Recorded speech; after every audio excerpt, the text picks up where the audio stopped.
Q and Review, celebrating 40 years of audio production, welcomes you to this week's edition of the Glasgow Times Sports podcast, recorded from our studio in the Bishopbriggs Media Centre and by our volunteers working from home. Keep up to date with Q and Review news via our Facebook, X, formerly known as Twitter, or Instagram at Q and Review. That's @CUEANDREVIEW,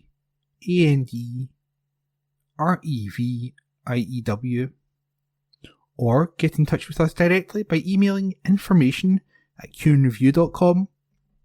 That's INFORMATION @CUEANDREVIEW.com, or by calling us on 0141 772 3979.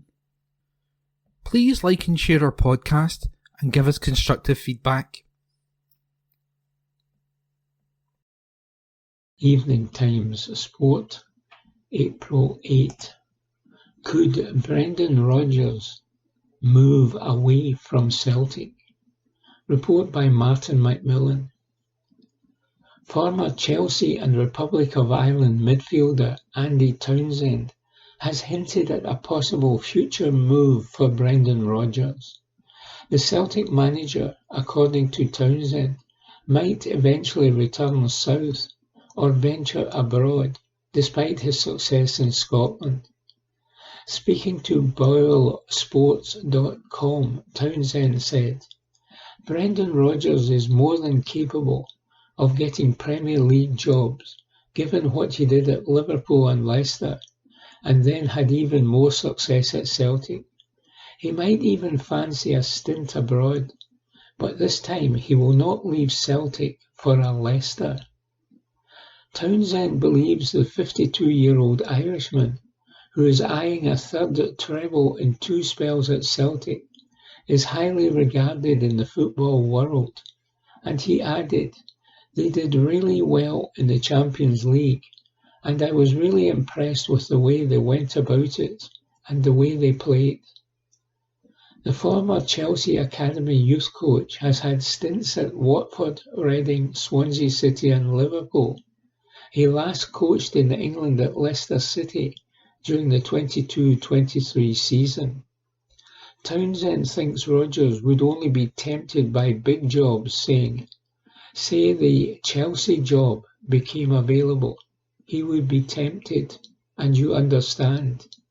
But if Andoni Iraola leaves Bournemouth, I don't think he'd go for that role, as good as Bournemouth are."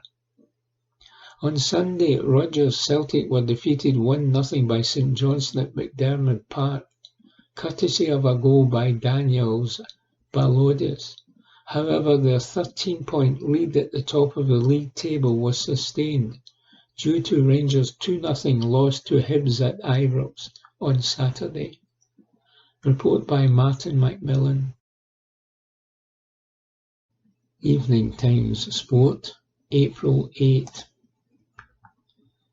Glasgow Airport to service 20 charter flights for Europa League ties. Report by Craig Williams. Glasgow Airport is ready to welcome Athletic Bilbao fans ahead of their Europa League clash with Rangers, and the Ibrox fans are also set to travel the following week. Several airlines are putting on charters for each leg of the ties from Glasgow Airport. Jet2, TUI and Vueling Airlines are among some of the 20 charter flights being serviced over the next week. It is expected that 1,300 travelling Athletic Bilbao fans could arrive at Glasgow Airport for the first leg on Thursday, with more than 2,100 expect to travel for the return leg on April 17. More fans of both teams could arrive and depart from Glasgow Airport through various other destinations available. Ronald Leach, Chief Operating Officer of AGS Airports, which own and operate Aberdeen, Glasgow and Southampton airports, said, "We have several airlines putting on charter flights with a huge demand for the clashes. They're looking forward to welcoming the Athletic Bilbao fans to the city in the coming days and will be supporting the Rangers fans going to the away leg next week.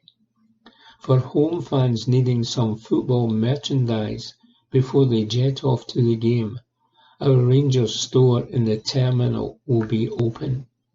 Report by Craig Williams.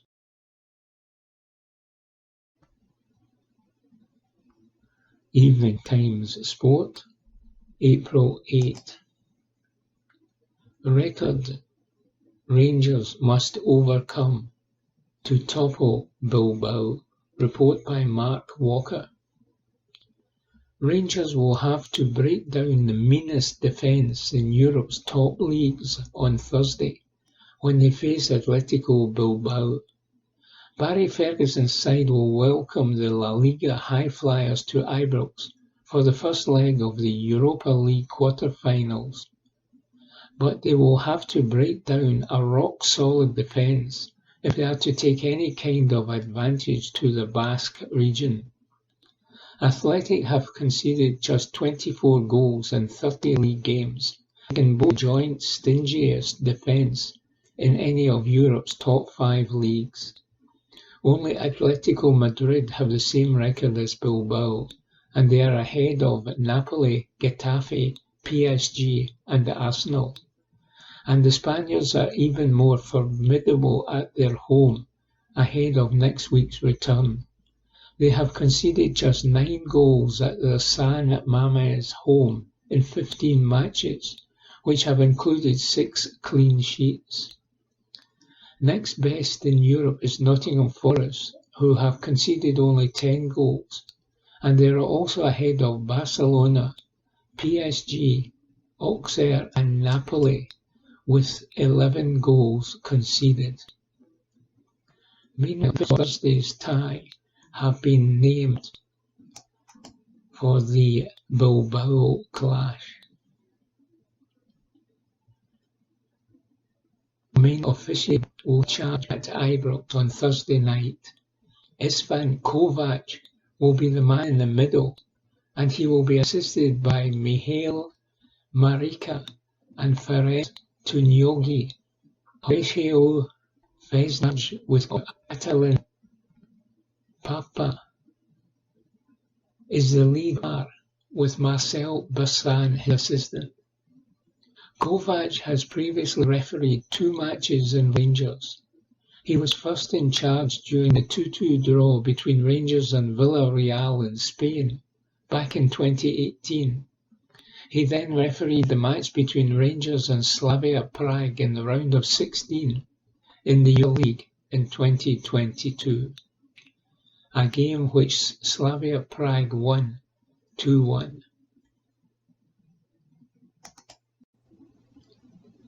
Evening Times Sport, 8.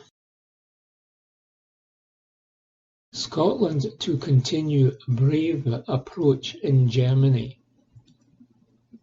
Scotland interim head coach Mick McArdle has vowed to continue the brave approach in the return fixture of the Women's Nation League double-header with Germany.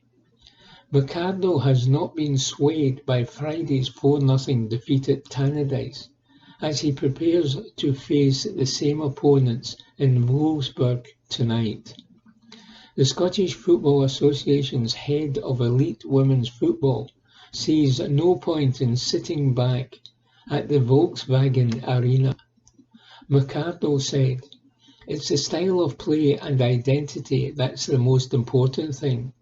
If we play with a brave style and an identity that links with our culture and our way of playing, then we'll have that connection and we'll grow through that. Whereas if we sit off top opponents, we're not going to grow too much. So there will be moments in time when it comes to tournament playoff finals, qualifying for tournaments where you go into that management mode. But at this point of time, it's about the whole group learning how to play at the highest level.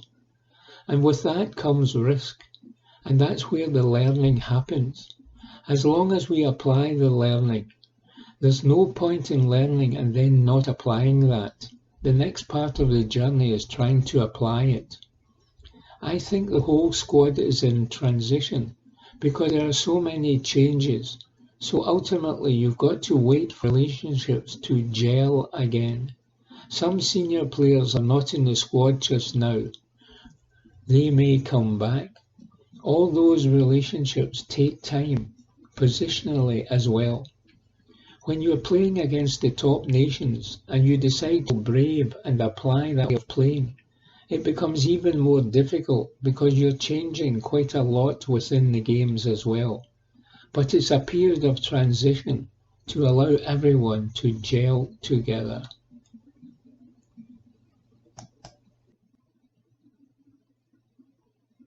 Evening Times Sport, April 9. Rugby tackle height change linked to drop in head collisions. Report by Lucinda Cameron. Lowering the tackle height in men's community rugby has cut the rate of head collisions among players, a study suggests. The research assessed the impact of the lowered tackle height law, which was introduced for community rugby by World Rugby in the 23-24 season as part of efforts to improve safety for players. It recommended an opt-in international trial of lowering the tackle height from the shoulder to below the sternum or breastbone, also known as a belly tackle.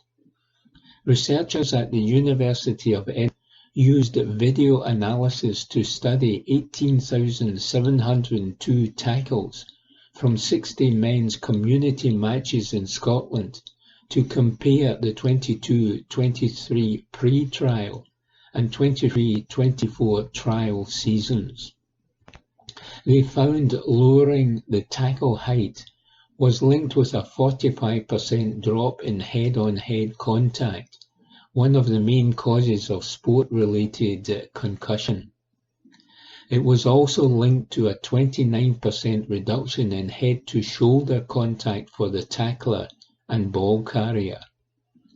The study's lead author, Hamish Gornall of the University of Edinburgh's Murray House School of Education and Sport, said, "Our findings show lowering the maximum legal height of the tackle in men's community rugby proved effective to altering tackling behaviour in line with the aim of the recommendations.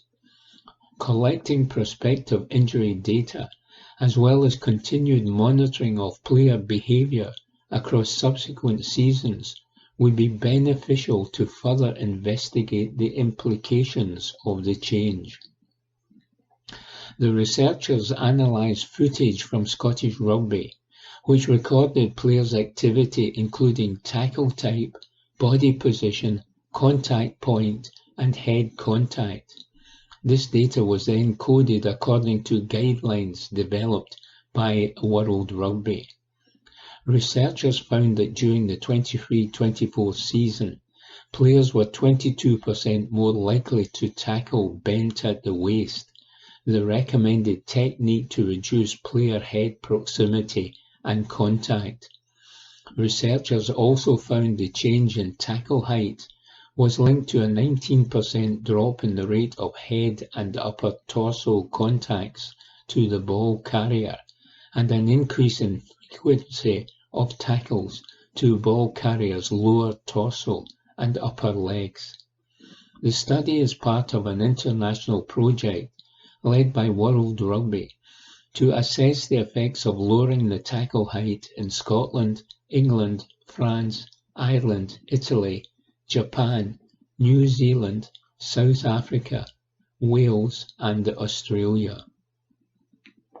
Dr. Debbie Palmer of the Institute for Sport, Physical Education and Health Sciences at the Murray House School of Education and Sport, and co-director for the UK Collaborating Centre on Injury and Illness Prevention in Sport, IOC Research Centre, said, "As a collision sport, head injuries in rugby are a reality, and an effort to protect players is one of the biggest law changes the community game has seen in recent years. These initial results are very encouraging. The team are also evaluating the impact of the law change in Scottish women's and youth community rugby."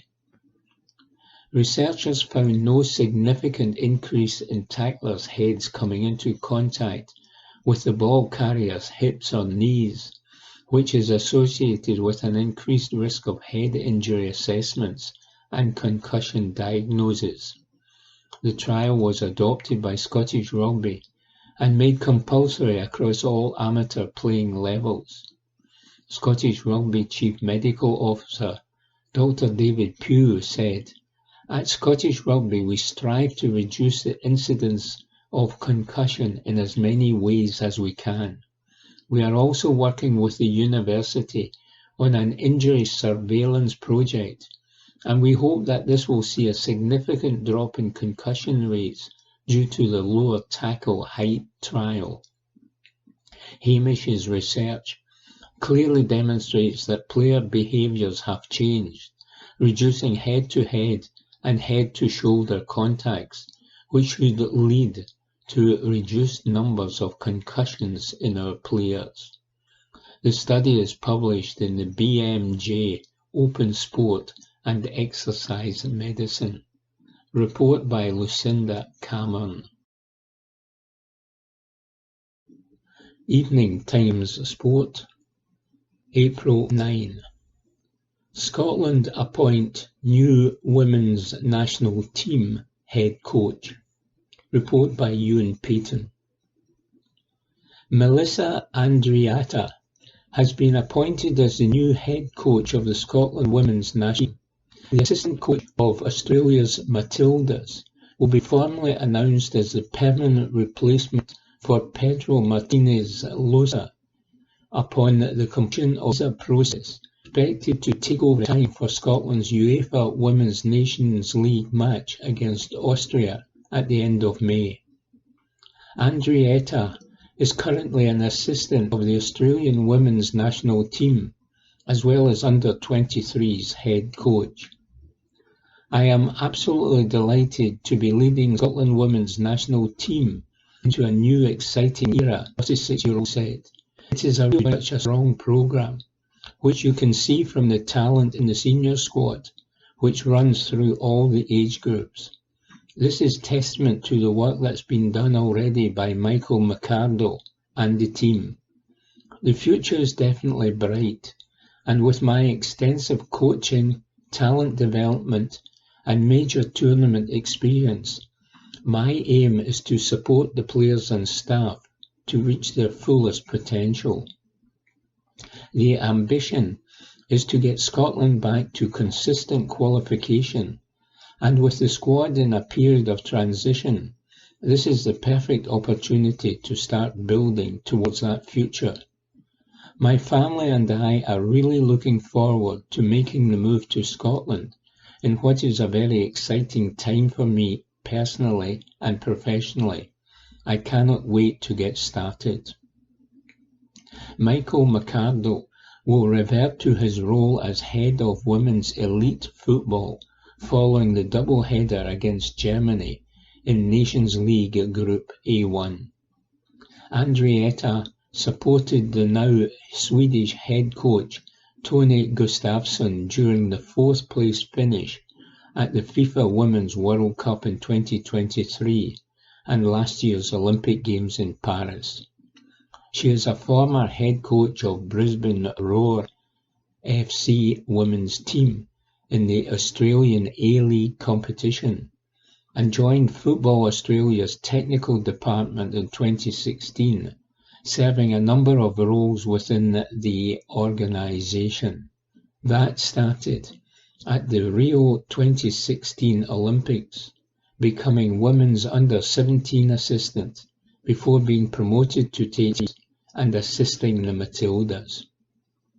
Ian Maxwell, Scottish FA Chief Executive, commented, "Firstly, I would like to thank Michael for his professionalism throughout this process and for stepping up and taking charge of the national team on an interim basis following Pedro's departure. That the final shortlist comprised candidates from 3 different continents shows the wide appeal of leading the Scotland women's national team. Melissa provided a breadth of different experiences at all levels of the women's game in Australia. She is a valued member of the Matildas coaching staff, but also has responsibility for developing elite youth players within a respected performance system. I am sure I speak on behalf of the players when I say we are all looking forward to Melissa starting her new role.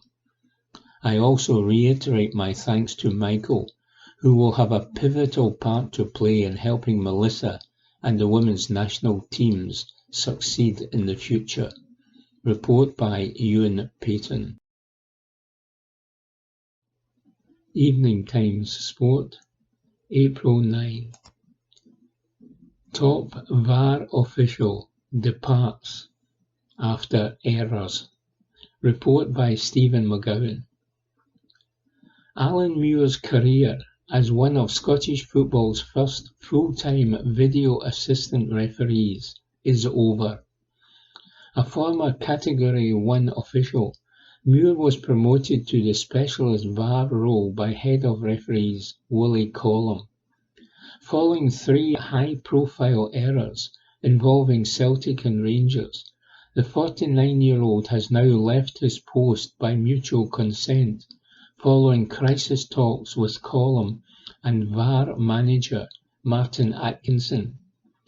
Herald and Evening Times Sport understands the Aberdonian will be available to act as a referee observer in future, but will no longer take charge of games from the VAR booth at Clydesdale House after a number of controversial VAR calls drew criticism from both halves of the old firm. In October, Daizen Maida put the ball into the net for Celtic against Motherwell before the goal was ruled out for handball.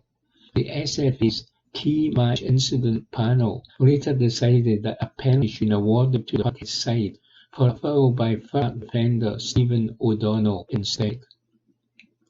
In December, Muir was in the booth when Rangers were denied a penalty kick for a foul by Celtic defender Liam Scales on the edge of the area extra time of the Premier Cup final. Head of refereeing Collum was forced to face the music, branding the error unacceptable and admitting all the trophy on penalties. Rangers expressed serious concerns over the return of Muir and Connor to VAR duties after a brief absence, and the final straw arrived when was forced to use Scottish FA VAR review show to front up other Muir error in February.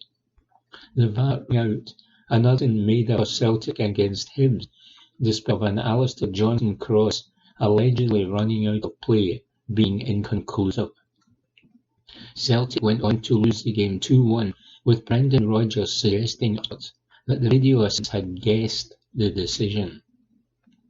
Once again, the panel declared that the decision was incorrect, with Collum forced to acknowledge that it was impossible for VAR Alan Muir and assistant Ross McLeod to find 100% conclusive evidence that the ball had fully left play. Said Collum then, "It is not possible to prove categorically that the ball has crossed the goal line fully, because we know from previous examples at World Cups, a ball can look out from certain angles, but then when you look at the camera above, a slight part, a millimetre of the ball, can be overhanging that goal line, and that's enough to say the ball's in play." Posted missing from the weekly list of refereeing appointments since Easter Road, talks have now concluded in Muir stepping down, leaving Andrew Dallas and Greg Aiken as the remaining full-time VAR officials. Report by Stephen McGregor. Evening Times Sport, April 9. Rangers have little or no chance, says Insider. Report by Mark Wallace. Atletico Bilbao's only Scot in their history has backed his former team to be playing for Rangers in the Europa League. Rangers quarter-final against the Basque side and have to travel to Spain for the second leg after tomorrow night's tie at Ibrox. Ewan Urain was with Atletico Bilbao when he won a shock call-up for Scotland under-21s and played in 2 friendlies against Northern Ireland 4 years ago, having qualified due to his Scottish mother Diane, who lives near Liverpool. He played for Athletic Bilbao's B team before moving when he failed to make the breakthrough, and now plays for Madrid outfit Navalcarnero in the 4th tier of Spanish football. But he still keeps in touch with Scottish football and has tipped his former club to beat Rangers. He said, "When the draw was announced, I received many messages from my family in Scotland. We talked about them coming to watch the game at San Mamés. I have cousins who are Rangers fans, but all my family here will be supporting Athletic. Based on their strength, I think Athletic has the advantage. But I would also point out that Rangers have more European experience than Athletic, and nerves could be a factor. However, I think Athletic is a favourite, without a doubt. Rangers have no chance of winning the league, and they'll be focused on the Europa League, which is an opportunity to win a title. But I know they are on a bad run at home at the moment. Once you get into a bad habit of losing at home, it can be a huge factor and give Athletic an advantage. Also, I think with the second leg being at San Mamés, that's always a very positive thing for Athletic. We know what we have there, and as I say, we're playing with an extra player. They can beat anyone there. Rangers are a Scottish team. They will be a serious team that will make few mistakes. Will certainly focus on physicality. The Scottish style tends to be very direct, very physical. But Athletic has always been a team that plays directly too, and they can overpower Rangers. Report by Mark Walker. Evening Times Sport, April 9. Do or die weekend for Scottish Premiership top 6 hopefuls. Report by Robbie Hanratty. This Saturday marks the final round of fixtures before the Scottish Premiership split, with just 1 point separating 3 clubs fighting for the last remaining top 6 position. Hearts currently cling to 6th place with 39 points, while both St Mirren and Motherwell sit precariously on 38 points, setting up a dramatic finale that will determine which club secures potential European football next season, and which 2 join Kilmarnock, Ross County, Dundee and St Johnstone in a bottom-half relegation scrap. The significance of securing that final top 6 berth cannot be overstated, as it offers not just prestige, but a realistic crack at European qualification, which would bring a financial windfall which would help many of these clubs' fortunes. With 32 matches played across the board, the current standings paint a picture of just how tight this race has become. Hearts are in 6th place on 39 points, St Mirren 7th place 38 points, Motherwell 8th place 38 points. The permutations heading into the final pre-split fixtures are fascinatingly complex. Hearts hold their destiny in their own hands, A win in their final match would guarantee their top 6 status, regardless of other results. However, Neil Critchley's men have to tackle a head-to-head clash against fellow contenders Motherwell at Fir Park. Motherwell host Hearts in what amounts to a virtual play-off for top 6 football. A victory for Michael Vimmers at Motherwell would catapult them above Hearts, though they would still need results elsewhere to go their way to secure that 6th position. Meanwhile, St Mirren face their own must-win scenario when Ross County arrive in Paisley. The Buddies know that victory in their match, coupled with Hearts failing to win, would see them leap into the top 6 at the 11th hour. What's at stake? The ramifications of this weekend's results extend far beyond mere league positioning. Finishing in the top half ensures 5 post-split matches against Scotland's elite clubs, including potential European qualification contenders. Conversely, those consigned to the bottom 6 face a gruelling battle against relegation candidates, with the thought of the drop looming over each match. The financial disparities between these two fates are substantial, with European qualification offering a lifeline of additional revenue in these economically challenging times. Who is the form team? Hearts' grip on 6th place has been tenuous in recent weeks. Their inconsistent form has opened the door for both Motherwell and St Mirren to mount serious challenges for that final top 6 berth. Motherwell had a resurgence when Wimmer replaced Stuart Kettlewell in mid-February, transforming a team once feared to be relegation candidates into genuine contenders for the top half. However, they are currently amidst a 3-match winless run since beating Rangers at Ibrox on March 1. St Mirren, meanwhile, have shown remarkable resilience throughout the season. Despite operating on one of the smaller budgets in the division, they remain within touching distance of securing a prestigious top 6 finish for a 3rd consecutive year. Report by Robbie Hanratty. Evening Times Sport, April 10. Ferguson admits mass Ibrox exodus was a sore one to take. Report by Robbie Hanratty.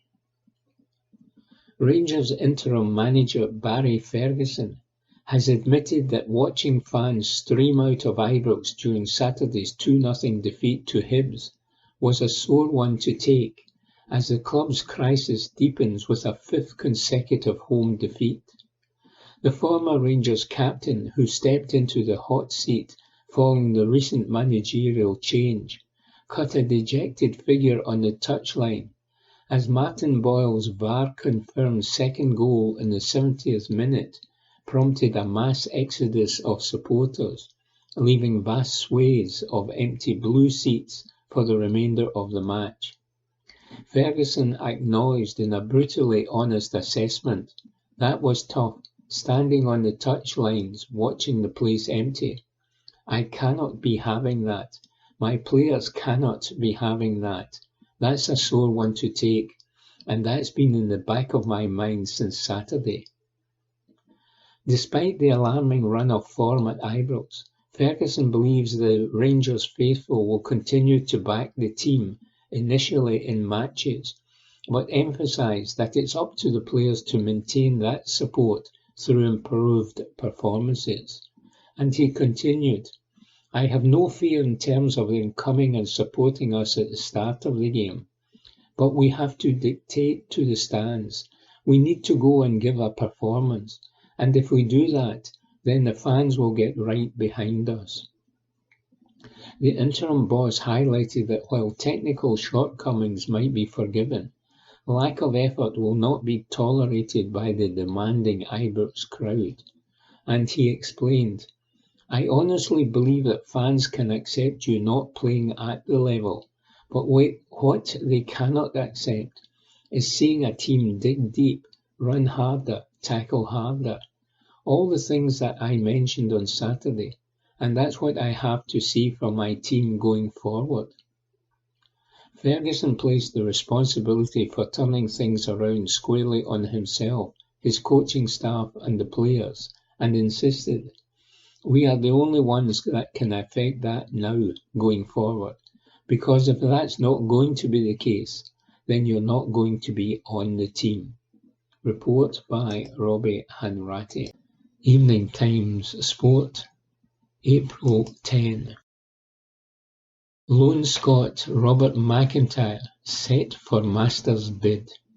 Report by Nick Rodger.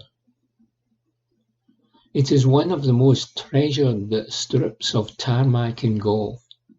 Back in ye day, Magnolia Lane was a simple dirt track leading up to the Augusta National Clubhouse until it was finally paved in 1947. They don't have to worry about potholes in this pristine golfing paradise. And if they did, legendary United States commentator Jim Nantz would probably coo that they were a depression unlike any other. The gentle trundle in a car up this 330-yard, tree-lined avenue tends to give those competing in the Masters the kind of multiplying chills that John Travolta used to gyrate along to. We're still not sure Robert McIntyre can shugle his hips like the aforementioned Travolta, but he certainly gets the feet tapping on his short Magnolia Lane journeys. When he made his Masters debut in 2021, the Oban lefty had the jolly Teuchter music of the Gunna Sound Cayley band blasting away in his courtesy car. This week, as he returned to the opening men's major of the season for the first time since 2022, McIntyre roused his spirits with a lively rendition by the Celtic rock group Skerryvore. If he wins the green jacket on Sunday, the Augusta High Hegians will be flying in the massed pipes and drums from Argyll and Bute to play in the Butler cabin. There's a lot to mull over ahead of the 89th staging of this Georgia showpiece. Scotty Scheffler is aiming to become the first player since Tiger Woods in 22 to win back-to-back titles, and the only golfer after Jack Nicklaus in the mid-1960s to win 3 green jackets in 4 years. Rory McIlroy will have another crack at the career Grand Slam, while the indefatigable Bernhard Langer will wave Auf Wiedersehen after his 41st Masters appearance. Golf's civil war between the establishment and the LIV rebellion continues to provide rumblings of discontent in the background, while the return to the field of the past Masters champion Angel Cabrera, after serving time in prison for domestic violence, has added a considerable sprinkling of contention and controversy to proceedings. Amid all this, Scotland's lone representative, McIntyre, has arrived as a genuine contender and in fine fettle on the form front. A series of sturdy displays in the Arnold Palmer Invitational, the Players' Championship, and the Singapore Classic kept him ticking along quite the thing, while a pre-Masters training camp with his team in Florida recently, after some much-needed R&R back in Oban, has fine-tuned the various golfing cogs and pistons. Having marked his Masters debut with a share of 12th in 2021, which was the best result by a Scot since Colin Montgomerie tied for 14th back in 2002, McIntyre finished on the fringes of the top 20 the following year. Missing the last 2 has been a real scunner though. It's not been nice, especially when it's your favourite place, McIntyre told the DP World Tour website, but it makes you work harder at it. McIntyre has certainly put in the hard yards and the rewards have been considerable. His double whammy of emotional wins at the Canadian and Scottish Opens last season was the first time a Scot had won 2 PGA Tour titles in the same season since Sandy Lyle in 1988. Lyle, of course, won 3 that year, including a trailblazing Masters. Golf's most cherished blazer would fit quite nicely on McIntyre's broad shoulders. I know my good golf can compete with anyone, said the confident 28-year-old, who certainly has plenty of weapons in his armoury for an assault on Augusta. I think it's just the consistency of my game this year that has been a lot better. Driving, hitting more fairways, the percentages are up, which makes life a lot easier in hitting the greens. All the stats snowball from that, although the putting has not been as good. Tee to green, though, the stats have been far, far better than last year. McIntyre, who has been grouped with Billy Horschel and Nick Dunlap for the opening 2 rounds, blasted so many birdies on his Masters debut, he just about got a ticking off from the American Bird Conservancy. His haul of 21 was a tournament high. To do that at your first Masters is not normal, so it's good to know you can do it, added the world number 17, who has 3 top 10s finishes in 15 major championship outings. I just have to go out there, minimise the mistakes, make the same amount of birdies, and I'll be there or thereabouts. Rather like McIntyre's drive up Magnolia Lane, it's time for the rest of us to sit back and enjoy the Masters ride, says Nick Roger. Evening Times Sport, April 10. Spain and Barcelona great reveals why he's signed for St Mirren. Report by Matthew Lindsay. There have been a fair few box offices, not to mention downright bizarre signings in Scottish football over the years. Nobody ever foresaw Zoltan Varga moving to Aberdeen, Claudio Caneggia and Fabrizio Ravanelli joining Dundee, Chris Waddle rocking up at Falkirk, or Vincent Wanyama arriving in Dunfermline. But has anything ever come close to Victor Munoz suddenly materialising at St Mirren back in 1990? Munoz, or Victor as he was better known, had a formidable reputation in the European game at that time. The midfielder had helped Barcelona to win La Liga, the Copa del Rey, the Supercopa de España, the Copa de la Liga, and the European Cup Winners' Cup during a successful 7-year spell at the Nou Camp during the 1980s. He became one of the first Spaniards to ply his trade in Italy when he joined Sampdoria in 1988 and lifted both the Coppa Italia and the European Cup Winners' Cup once again in his time at the Marassi. At international level, he was a mainstay for his country for years. He featured at the European Championship finals in France in 1984 and West Germany in 1988, as well as the World Cup finals in Mexico in 1986. So why on earth did he decide that Love Street was the next port of call after his stint in Serie A was over? That fact, his old Barca teammate Steve Archibald was returning home to represent the Paisley outfit following a spell with Espanyol was a definite factor. But as he gave his thoughts on how Athletic Club Bilbao would fare against Rangers in the Europa League quarter-final this evening. Victor explained the real reason why he has swapped Sampdoria for St Mirren. The 60 times capped 33-year-old was eyeing a move into coaching at that point in time. He would go on to manage in Spain, Greece, Russia and Switzerland for many years, and he was interested in sampling another style of football before he hung up his boots. He said, "It was a very good experience for me.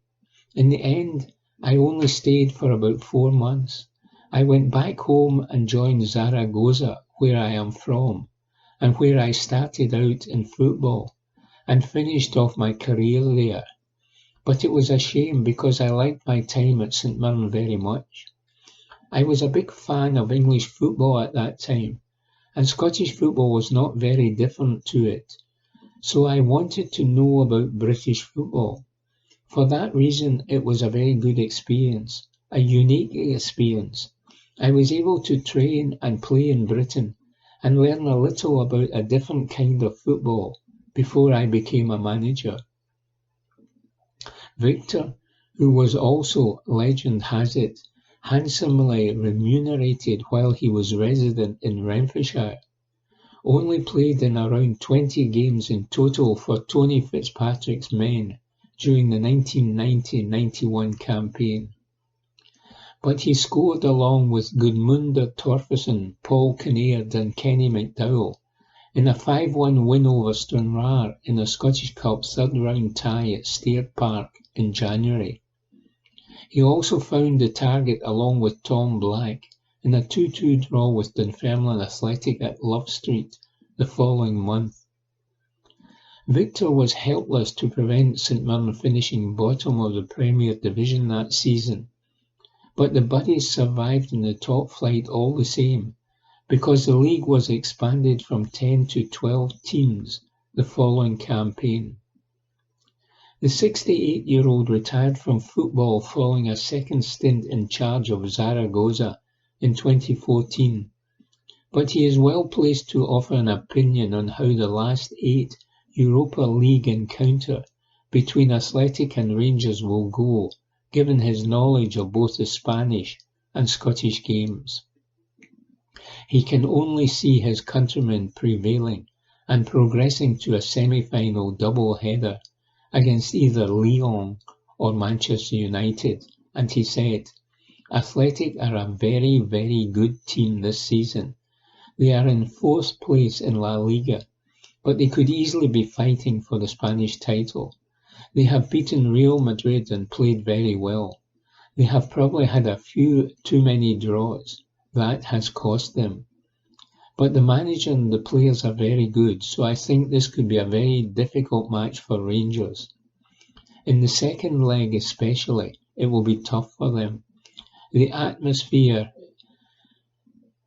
on big European nights in the San Mamés Stadium is tremendous. The Europa League is also a very special tournament for Athletic this season, because the final is being played in Bilbao. I know their players will want to get there and lift their first European trophy in front of their own fans." Report by Matthew Lindsay. Evening Times Sport, April 11. Golf. Highland courses band together on tourist golf bookings. Report by Christy Dorsey. 3 venues in the Scottish Highlands have joined forces to better serve the golf tourism market. Cabot Highlands in Inverness, Royal Dornoch and Nairn Golf Club have announced that they are coordinating their 2026 booking timetables, which will open on April 23. Course managers are anticipating high levels of demand. Neil Hampton, General Manager at Royal Dornoch, said, "We are opening our tee sheets at the same time to allow people to plan ahead and book their Highland holiday, wherever they are coming from. With tee times secured, they can turn to getting travel plans and accommodation organised. The Highlands are now regarded as an attractive stay and play destination in their own right, with a variety of lovely courses in the area to add to the bucket list experiences. Hampton said about 2/3 of the approximately 13,000 visitor rounds available at Royal Dornoch are reserved by independent golfers, with the rest in demand from tour operators. And he continued, "We are fortunate to enjoy a high profile in the USA, and 50% of our business is North American, which is important to the local economy. But 30% of visitors are UK-based, and we are delighted that so many want to make the trip north and see what Royal Dornoch is all about." The announcement comes as work nears completion on Royal Dornoch's new £13.9 million clubhouse, and Hampton added, "These are exciting times for the club. The clubhouse will have a soft opening this winter and be ready to welcome everyone next year. It will be marvellous to offer golfers an off-the-course facility to equal the golfing experience guaranteed at Royal Dornoch." In October of last year, the club announced that it had spent a six-figure sum on 50 acres of links land for further development of its Struy course to meet growing visitor demand. Report by Christy Dorsey. Evening Times Sport, April 11. Incoming Rangers investors arrive for Bilbao tie. Report by Ewan Payton. Incoming United States investors were spotted arriving at Rangers for Rangers' Europa League tie against Athletic Bilbao last night. Health insurance tycoon Andrew Kavanagh and Greta Steinson, who work for the San Francisco 49ers as their technical director, were seen arriving at the main entrance of the stadium. Sky Sports cameras caught the moment they entered through the main doors in the hours before the game. The takeover deal by the consortium, led by Kavanagh and Paraige Marath, president of 49ers Enterprises, is set to be completed by the end of this month. The parties remain in discussions over an avenue to provide Marath and Kavanagh, the executive chairman of Philadelphia-based insurance firm Parato Health, with a 51% controlling stake in RIFC plc. This deal, which will see Dave King sell his near 13% major shareholding, is seen as his legacy and comes a decade after he, John Gilligan, and Paul Murray brought about regime change by ousting the Mike Ashley and Easdale power bloc. Report by Ewan Payton. Evening Times Sport, April 11. Major Rangers injury blow. Report by David Irvin. Dujon Sterling has been ruled out long-term for Rangers after an Achilles injury. The defender was unable to continue in the closing stages of the first leg of the Europa League quarter-final against Athletic Bilbao. Rangers finished the match with 9 men after Sterling was stretchered off. Manager Barry Ferguson has now confirmed Sterling will require surgery on Monday, as he admitted the player will be out of contention for an extended spell. He said, "I just got a bit of bad news about Dujon. He is going to be long-term. He has had a serious one. I am devastated for him for a few reasons. He has come in and has been immense for me at the back. He's had his injury issues, and now we need to suffer another lengthy time on the sidelines, which I am devastated about. We'll get round about him because he is a popular member of the dressing room, and he has been a big player for me. We just need to make sure we get him fit as quick as we can. From the Glasgow Times, Saturday the 12th of April 2025, from the sports section, Celtic 5, Kilmarnock 1. Instant reaction to the burning issues, article written by Graham McGarry. Celtic blew Kilmarnock away as they put on a devastating first half show of firepower to move within one win of the title. Celtic will also be crowned champions once again should Rangers fail to defeat Aberdeen at Pittodrie tomorrow, and they showed here just why the moment will inevitably arrive as they bounce back from defeat at St Johnstone last time out in some style. A stunning Rio Hatate effort set them on their way after just 9 minutes, with Daisen Maeda tapping home a second just a couple of minutes later. You worried for Kelly at that stage, and those fears were well founded. Cameron Carter-Vickers strode forward unchallenged to unleash a ridiculous effort into the top corner for Celtic's third, before Hatate calmly added a fourth, and this was midway through the first half. A rather fortuitous Danny Armstrong goal stemmed the tide at least before the break, but there was just time before the end for substitute Anthony Ralston to put the icing on the cake with a really well taken fifth. Here are the talking points from Celtic Park. Title party delayed, but fans lap up Goalfest. A glorious spring afternoon with the sun shining down in Celtic Park. It had all the ingredients for a title party. Except it wasn't. Not quite. Celtic's lacklustre showing in defeat to St Johnstone last weekend meant that the champagne was on ice against Kilmarnock. But what Brendan Rodgers' men had to show was a reaction to that surprise loss and display an appetite in their game that has been posted missing of late. They did that alright. The scintillating Celts blasted out of the blocks and were 4 goals to the good within 23 minutes against a hapless, helpless Killie outfit. The passing was slick and quick. The pressing was relentless. The quality of the finishing was bordering on the ridiculous.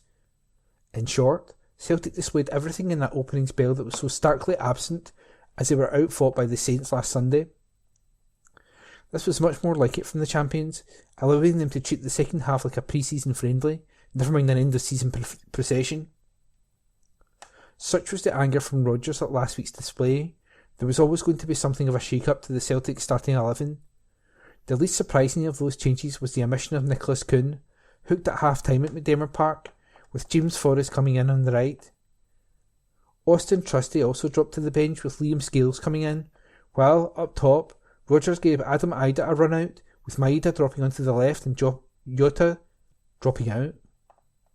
This was a great opportunity for the big striker, who has struggled for form all season, against a team that was all over the place at the back. But despite the rest of the Celtic team filling their boots, he couldn't get himself in on the act.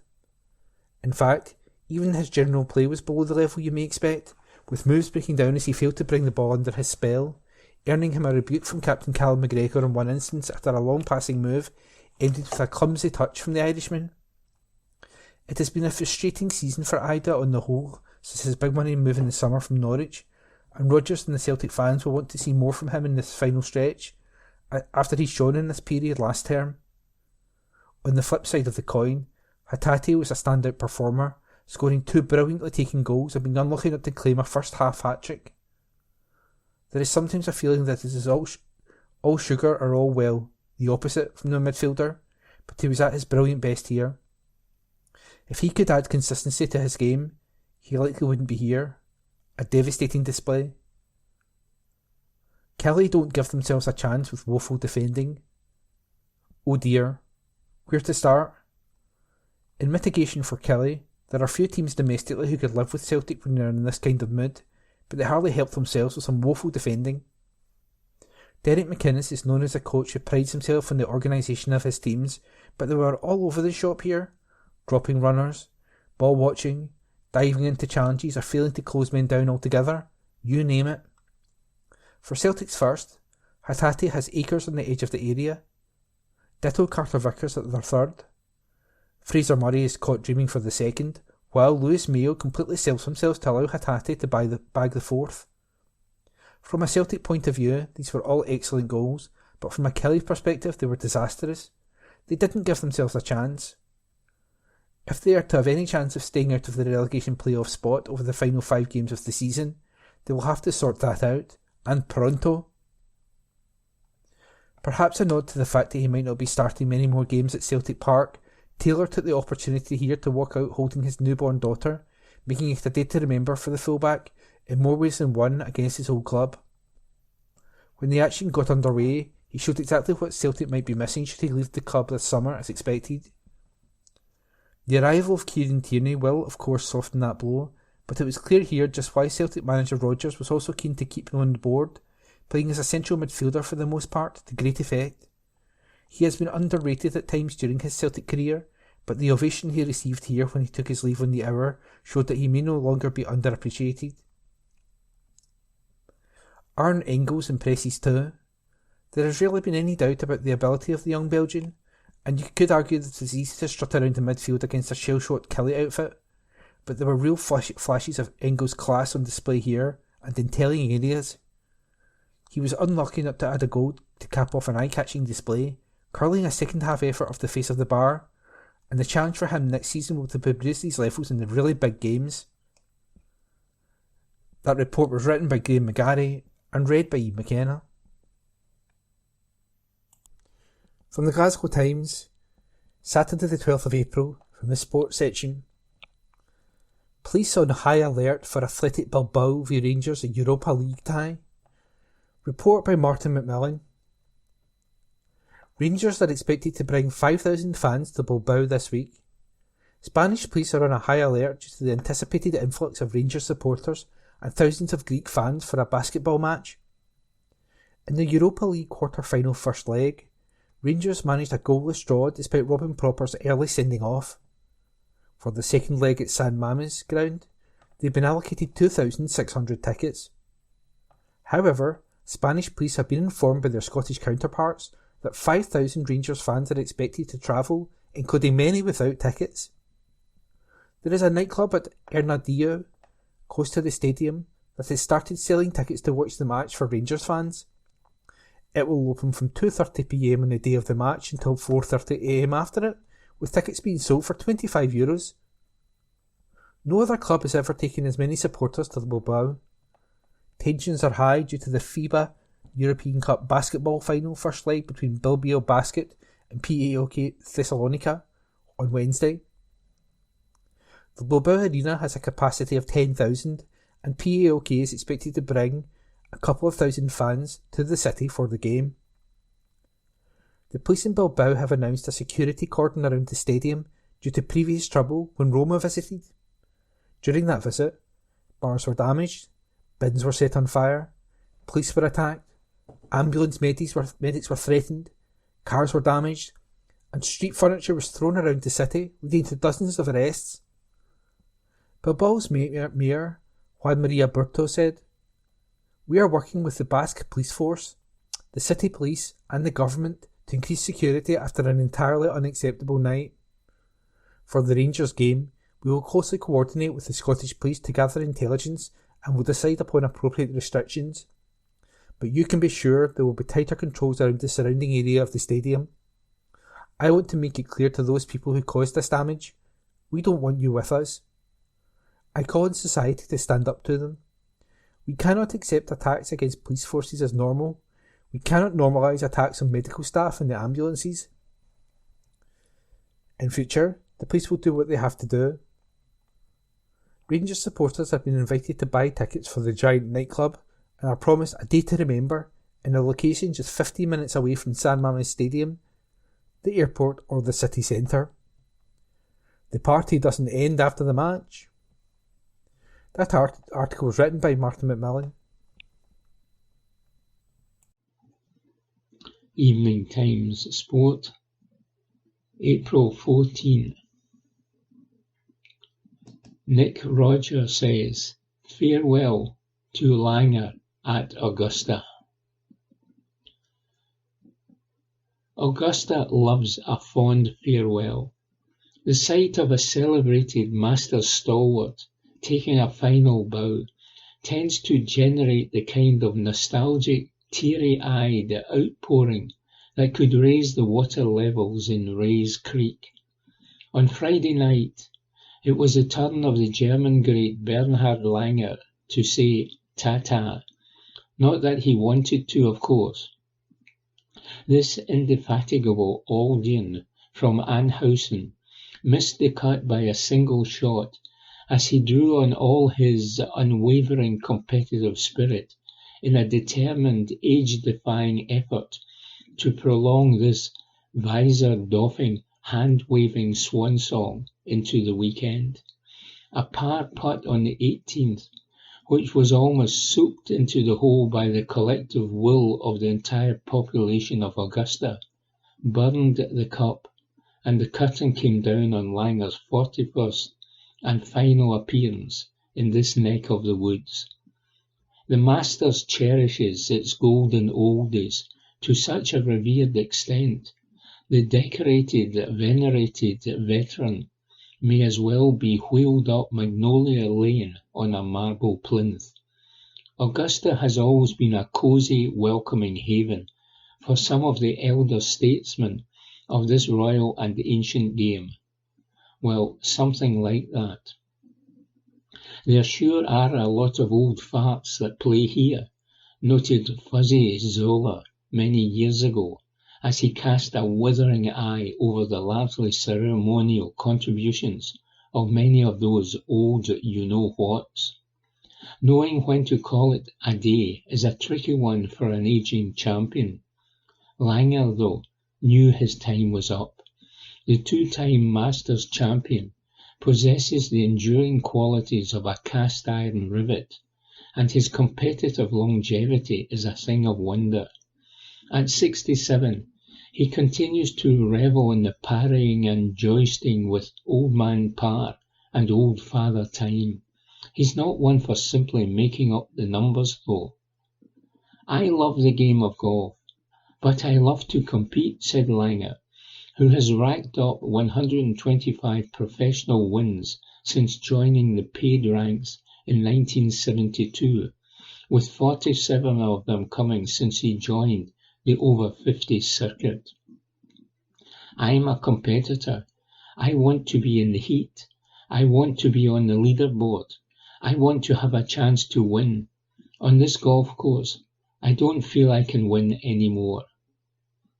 It's not been a fair fight on this storied piece of golfing terrain for many seasons, of course.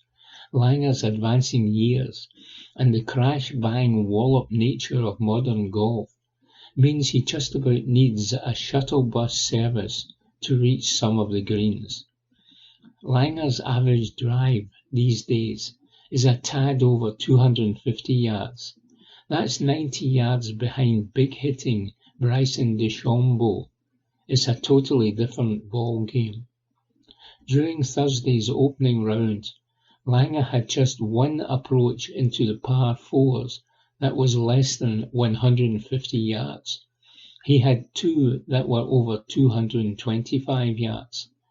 The former Ryder Cup player and captain hit just 5 greens in regulation, but with all his skill, experience, instinct, and guile, the oldest swinger in Augusta town managed to dig out a 74. That was better than 33 other players in the field. Langer made his Masters debut back in 1982. He missed the cut but fell in love with it immediately when I played my first round, he said. The German failed to qualify in 1983.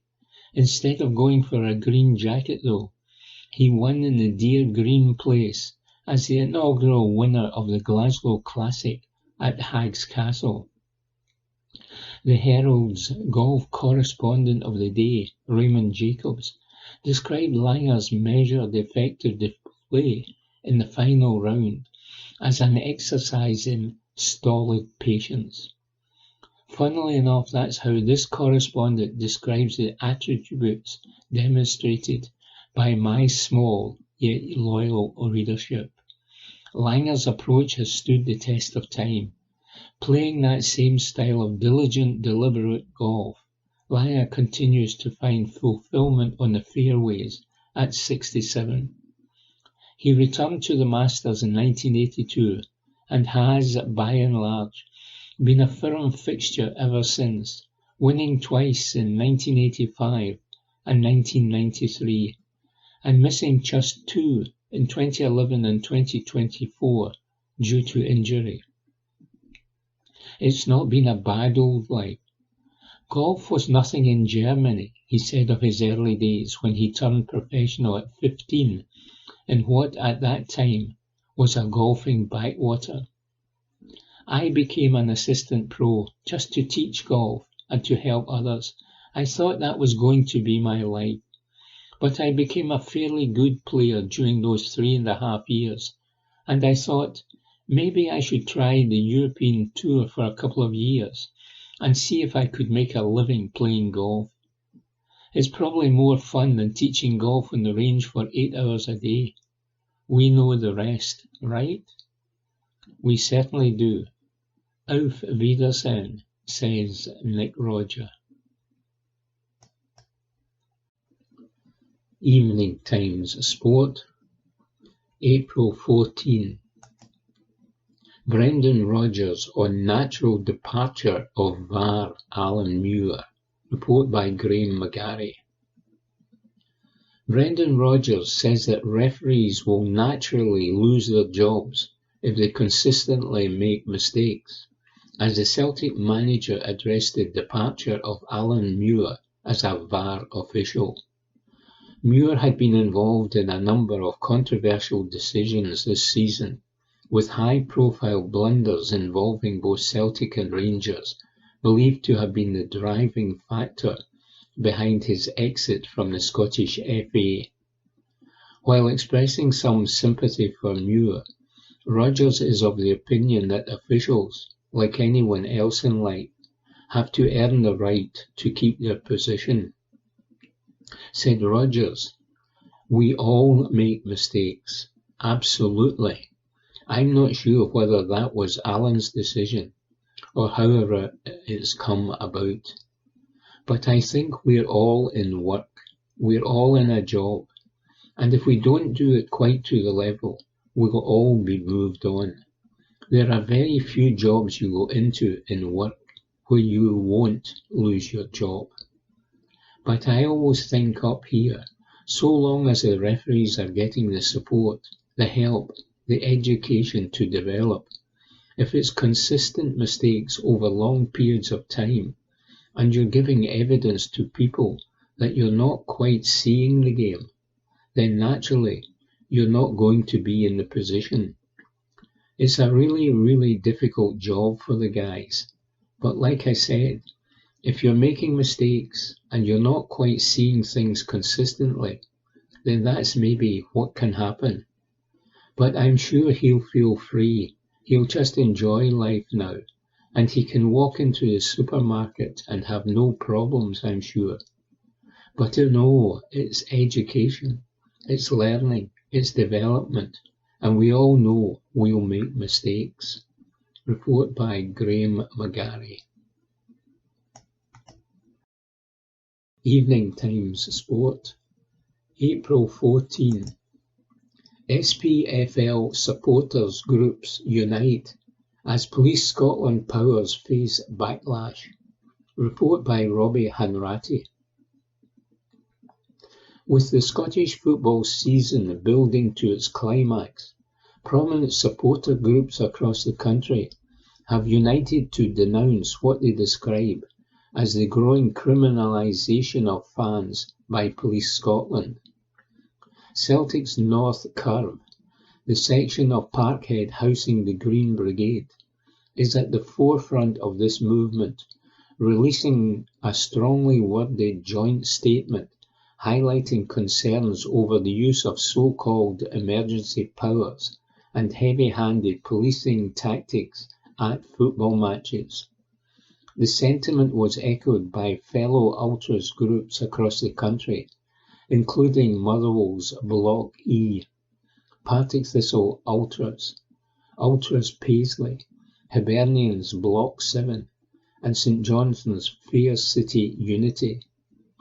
Together they have issued a statement warning against the increasing use of Section 60 powers, which allow police to search fans without suspicion and compel the removal of face coverings.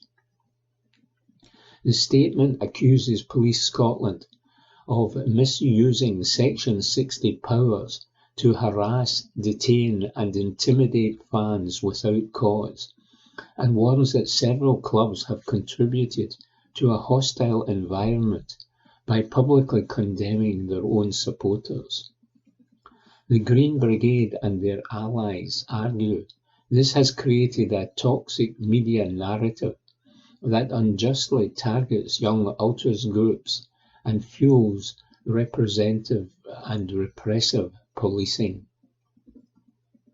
It read, as the Scottish football season reaches its climax, supporters continue to bring the colour, passion and noise that define our game.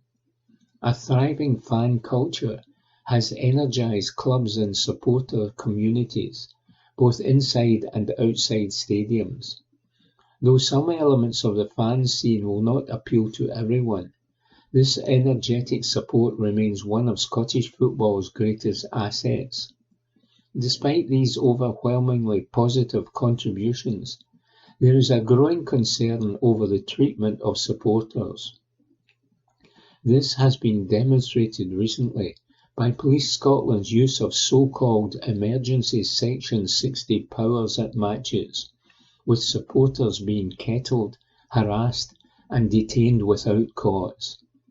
Alarmingly, several clubs have actively contributed to this hostile climate by issuing public irresponsible and unjustified condemnation of their own supporters, particularly younger ultras groups, feeding an increasingly dangerous media narrative that empowers repressive policing tactics.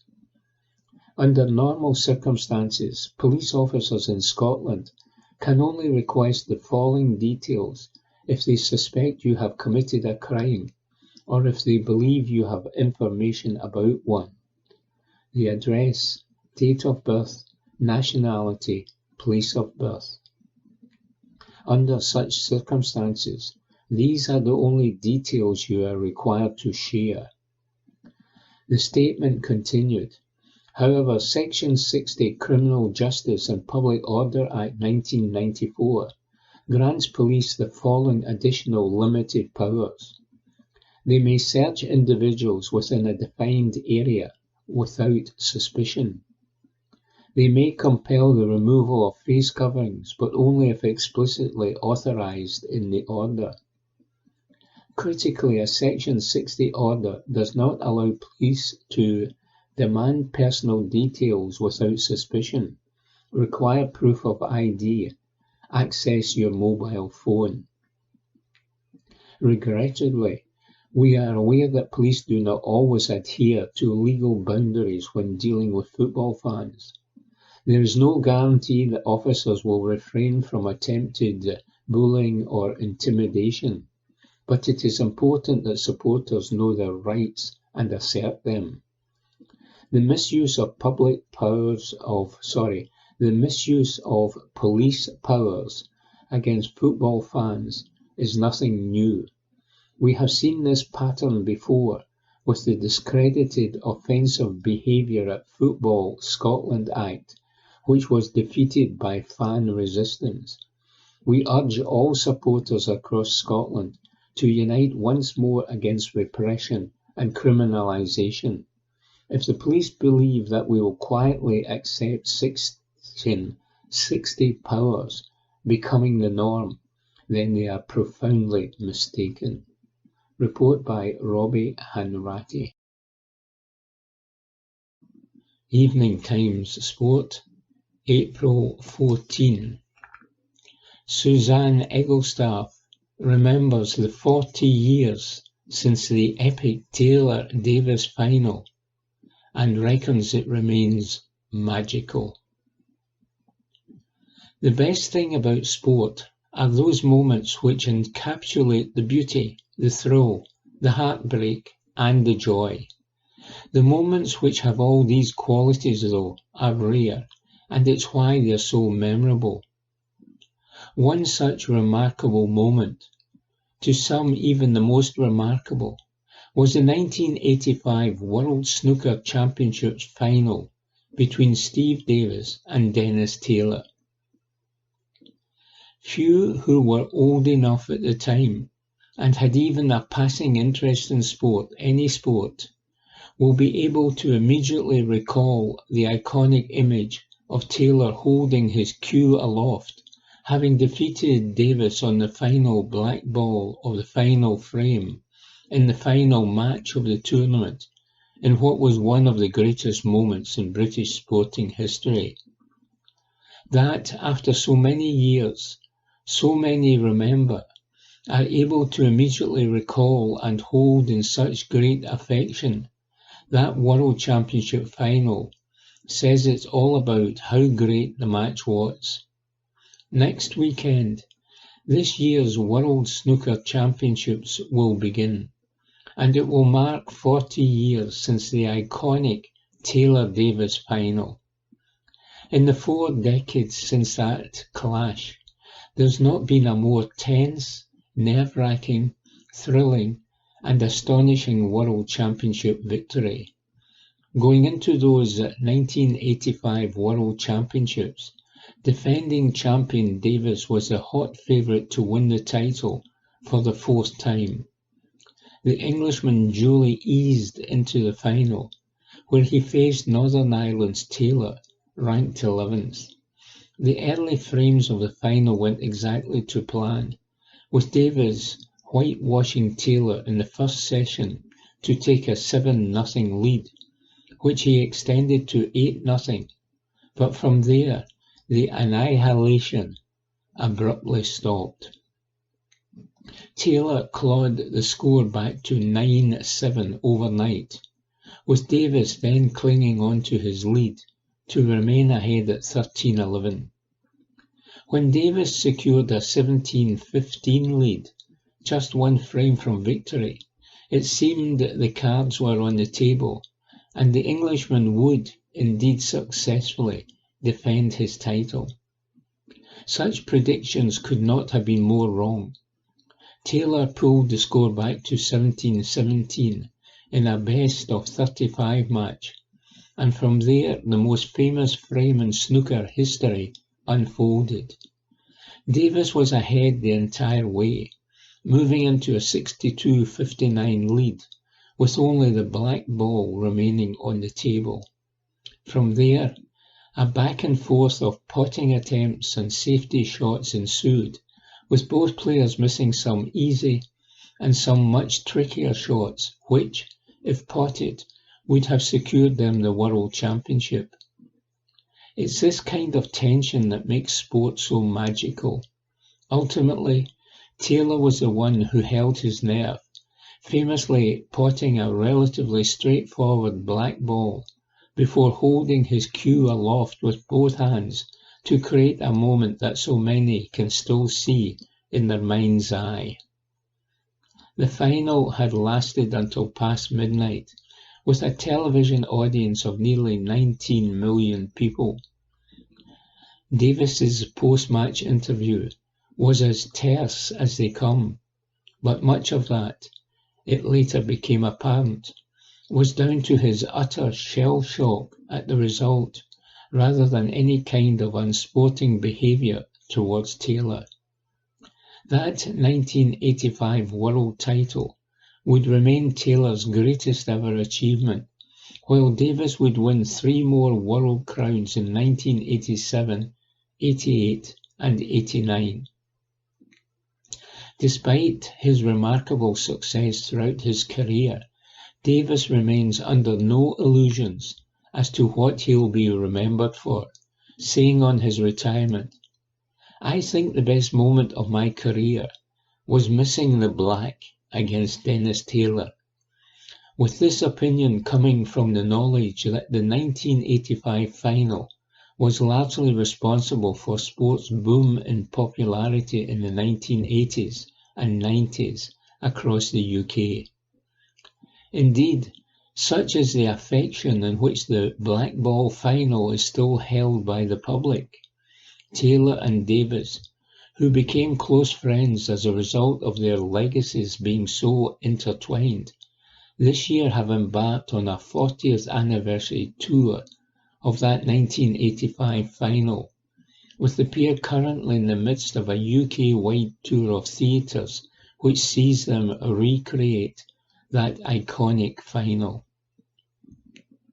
That there remains such a fascination with this one snooker match, indeed one particular frame, is astonishing. In recalling the 1985 final and the impact it made, it becomes apparent quite how far snooker has fallen in both the public's consciousness and affections. The sport still draws a decent-sized audience, particularly for the World Championships, which remain at the Crucible Theatre for now, despite the growing calls to move it to a more modern venue. But the pool of the sport is nothing like it was in its heyday. Indeed, darts has replaced snooker as the pub game that has become mainstream. There are several reasons for snooker's fall from grace. First, it is the considerable competition for media coverage, given how many more sports are televised these days. Back in 1985, remember, live sporting events on the television were few and far between, and so being able to devour hour upon hour of live coverage of the World Snooker Championships for 2 weeks a year was a genuine treat. I know I racked up hundreds of hours of the tournament over the years in the late 80s and 90s. And secondly, snooker just doesn't have the personalities winning tournaments in the way it did. From Davis and Taylor to Alex Higgins to Stephen Hendry to Ronnie O'Sullivan, snooker has produced more than a few household names. These were guys who transcended their sport. But the players at the top of the game now, Judd Trump, Kyron Wilson, Mark Selby, and a raft of Chinese players, just do not engage the public in the way the players managed in the past. To see snooker, which formed countless formative sporting memories for so many people my age, go into decline as it has, is both sad and regretful. But its decline has also played such a significant part in ensuring the legacy of Taylor and Davis's 1985 final lives on. 40 years later, it remains one of the great sporting British moments, and there's little sign of it slipping off that list anytime soon, says Susan Egglestar.